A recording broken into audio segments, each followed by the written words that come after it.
Hi everyone. Yeah, it's me, Monica, back. I'm like a bad rash. I just keep showing up. I just thought this is my first morning post shakes, and I'm just about to make my homey oatmeal from my the GI Diet cookbook. This is my go-to breakfast when I wasn't on the shakes, and this book, by the way, is how I lost 40 pounds. So the GI Diet Clinic is the book that you want. This is fantastic. This is the one about the green, yellow, red foods. It's so easy to understand. I put tabs on it. It's got week 1 meal plans and the grocery list. Like, there you go. There's the options for the meal plans and the grocery lists if you want to follow the exact meal plan, which is what I did for the first little while, and the weight fell off. And then of course I got, you know how you get a little bit lazy and add your own things, but you learn this book inside out. It's awesome. And then the recipes are in the back, and I have also tabbed all of them. And because I use the oatmeal one so much, I pretty well used to know it off by heart, but I just wanted to make sure that I still got everything correct. So you need 2 cups of skim milk, but I'm using almond milk because you're going to be adding chopped almonds anyway. So I thought the almond milk would add to the flavor of the almonds.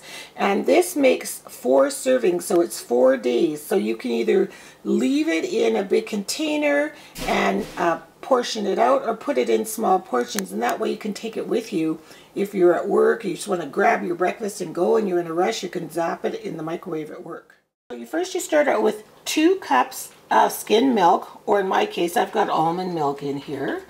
I don't have to be drinking almond milk anymore, but I really like it, so why go back, right? Or it's nice for a switch.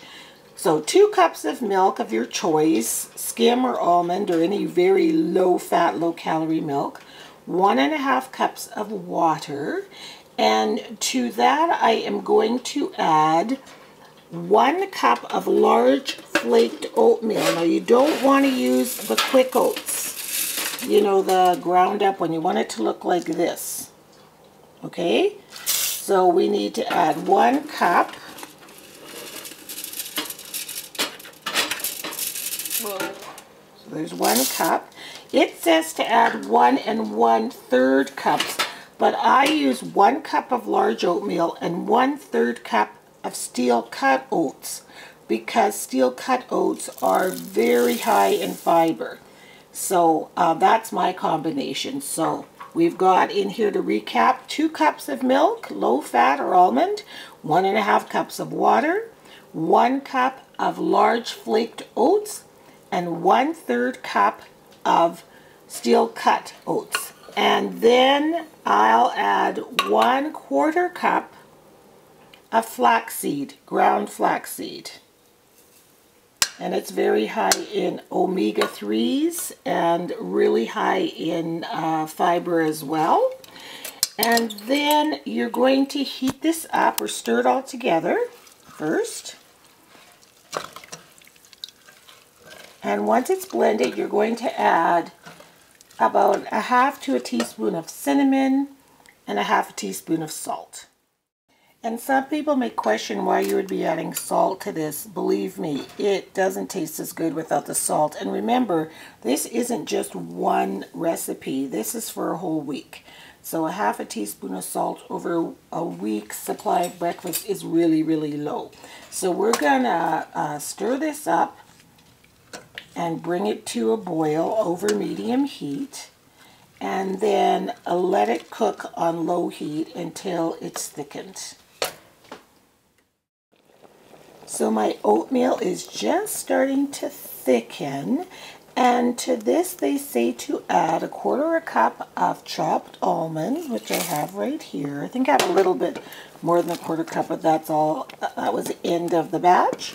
And 3 tablespoons of Splenda.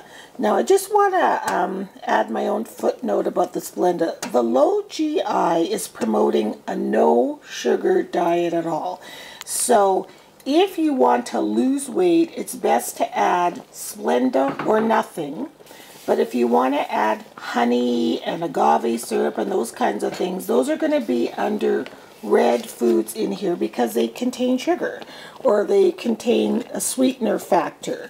And this diet was created for diabetics that were grossly obese. And this Dr. Rick Gallup and his wife came up with a diet that could quickly reduce the weight in these patients so that they could get to a healthy enough weight that their therapy, their insulin therapy and everything, and their sugars would be under control.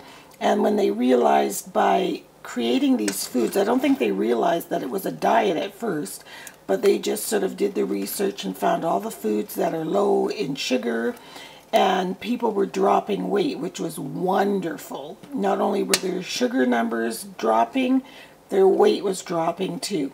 And it's amazing the things that are high in sugar that you would never think. Because, you know, usually when most of us go on a weight loss reduction plan, you know, we usually think, well, I'll just have, you know, a salad and some melons and watermelon. Watermelon, cantaloupe, honeydew, for example, are all, I believe, in the red zone. So this is how they categorize it at the end of the book. See, all the foods, and they've got beans, and then all the ones. It's such a great book. Cereals, the rest. So you can eat everything in the green, and you will lose weight. And you also, if you don't want to lose weight, eat everything yellow and green. And if you want to gain weight, eat everything red. But I just think it's just amazing how, you know, and notice here in the juices, there's not one green juice there. The yellows are apple, cranberry, unsweetened. It's still got sugars in it. So it's just really educational as well. Like things like apricots, bananas, custard apples, figs, kiwi, mango, papaya, pineapple. Those are in yellow, but the red, cantaloupe, honeydew, kumquats, and watermelons. Very, very high in sugar. But yet there's quite a few that are green. Apples, blue, most of the berries. And see, apples themselves, apple juice isn't, but apples are. Oranges, mostly all the fruits, but there are some that are not. So for me, I just found this very educational. People tell you, you know, you should eat berries over whole fruits and things like that, and you never really understand why. So here my oatmeal is just about the consistency that I like it. And then what I did is I buy blueberries in bulk, so in the freezer. So then I just put some in a bowl and I zap them for about 30 seconds because I still like them to be a little bit cold when I let the oatmeal kind of melt them a little bit so that I'm not eating warm berries. So there, that's ready. So what I'm going to do, this makes exactly 4 cups. 1 cup will go in here for this morning, and then I will store the other 3 cups in this glass container. And again, if you are going to work and you want to grab your oatmeal to go, then store it in 3 1-cup containers and just grab and go.